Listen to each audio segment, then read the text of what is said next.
The house on Hollow Hill had always been a place of whispers and fear. Perched on a barren knoll, it loomed over the small, isolated town of Blackwater like a sentinel of dread. Its once grand structure had long since succumbed to the ravages of time, leaving it a twisted, decaying shadow of its former self. The windows, cracked and smeared with grime, stared like dead eyes, while the roof sagged under the weight of neglect. But it wasn't just the sight of the house that unsettled the townspeople. It was the stories that clung to it like cobwebs. The legend of Hollow Hill began over a century ago with the Darrow family.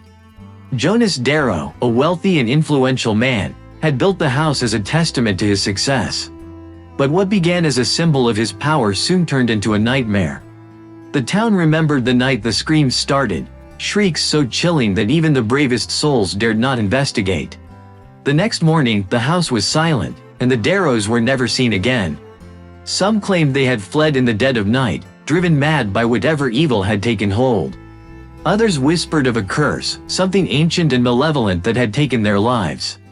The house stood empty for years, its reputation growing darker with each passing decade. Children dared one another to approach it, but none ventured closer than the rusted iron gate that marked the boundary of the property. The few who did return spoke of cold spots, of shadows that moved on their own, of a feeling of being watched by something unseen. The townspeople eventually left the house alone, content to let it rot in solitude. But in the summer of 1963, a new family moved to Blackwater, Franklin and Evelyn Turner, along with their two children, Margaret and Daniel. Franklin, an ambitious architect, had grown tired of city life and sought a fresh start in the quiet countryside. When he learned of the abandoned house on Hollow Hill, he saw not a haunted ruin but a grand opportunity.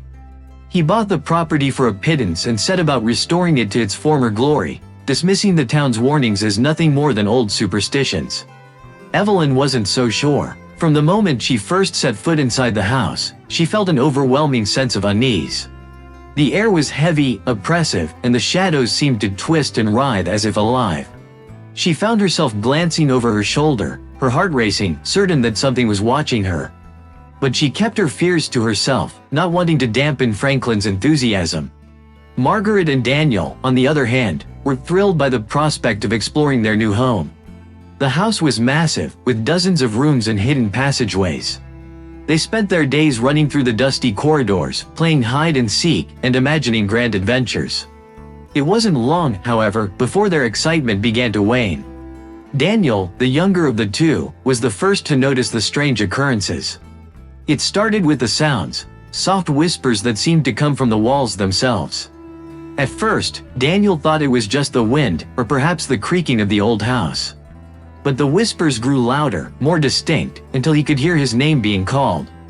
He told his sister, but Margaret dismissed it as his imagination.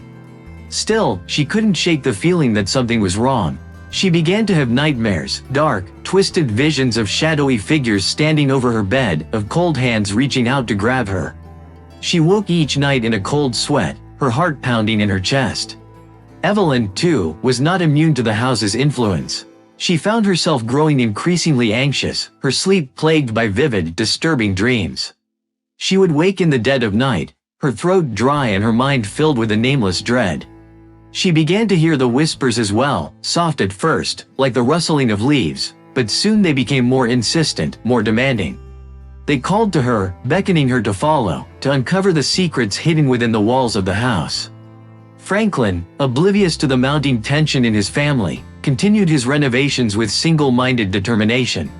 He spent long hours in the basement, where he had discovered a sealed room hidden behind a false wall. The room was small, windowless, and filled with strange symbols carved into the stone floor and walls. Despite the oddness of it, Franklin was fascinated, convinced that it was some sort of historical relic. He began to obsess over the carvings, spending hours studying them, trying to decipher their meaning. As the days turned into weeks, the atmosphere in the house grew increasingly hostile. The whispers became more aggressive, the shadows darker and more solid. Objects began to move on their own, books flew off shelves, doors slammed shut, and lights flickered ominously. Evelyn's unease turned to fear, and she pleaded with Franklin to leave, to abandon the house and return to the city. But Franklin was too deeply engrossed in his work, too proud to admit that the house might be more than he could handle. One night, as a storm raged outside, the family sat down to dinner in the grand dining room. The wind howled through the cracks in the walls, and the rain battered against the windows. The room was dimly lit by a single chandelier, casting long, flickering shadows on the walls. As they ate in uneasy silence, Daniel suddenly dropped his fork, his eyes wide with terror. He pointed to the far corner of the room, where a dark figure stood, barely visible in the gloom. "It's watching us," he whispered, his voice trembling. Evelyn turned, but saw nothing. Margaret, however, felt a cold chill run down her spine as she saw the figure too. A tall, shadowy man with hollow eyes and a twisted grin. She screamed, and the figure vanished, leaving only a dark stain on the wall where it had stood. The family was thrown into chaos. Margaret sobbing uncontrollably, Daniel hiding under the table, and Evelyn frantically trying to comfort them. Franklin, however, remained eerily calm. He stood up, his face pale and his eyes glassy, as if in a trance. He walked slowly out of the dining room, ignoring his family's cries, and made his way down to the basement. Evelyn, terrified, followed him, pleading for him to stop, to come back. But Franklin was beyond reason. He descended the stairs and entered the sealed room, his hand reaching out to touch the carvings on the wall. The moment his fingers brushed the symbols, the house came alive. The walls shook, the air grew thick with the stench of decay, and a deafening roar echoed through the halls. The whispers became screams, filling the air with a cacophony of voices, angry, vengeful, and full of pain. Evelyn screamed as the ground beneath her feet began to crack and split open, revealing a dark, yawning abyss. Margaret and Daniel, hearing their mother's cries, ran to the basement door, only to find it locked from the inside. They pounded on the door, screaming for their parents, but their voices were drowned out by the roar of the house. Inside, Evelyn watched in horror as Franklin's body began to contort and twist, his flesh stretching and tearing as something dark and monstrous emerged from within him. The creature that had once been Franklin turned its hollow eyes toward Evelyn, its twisted grin widening as it reached out with long, clawed fingers. Evelyn backed away, her mind overwhelmed with terror, but there was nowhere to run. The creature lunged, and she felt its cold, slimy touch wrap around her throat, squeezing the life out of her. Upstairs, Margaret and Daniel huddled together, sobbing as the house continued to shake and groan.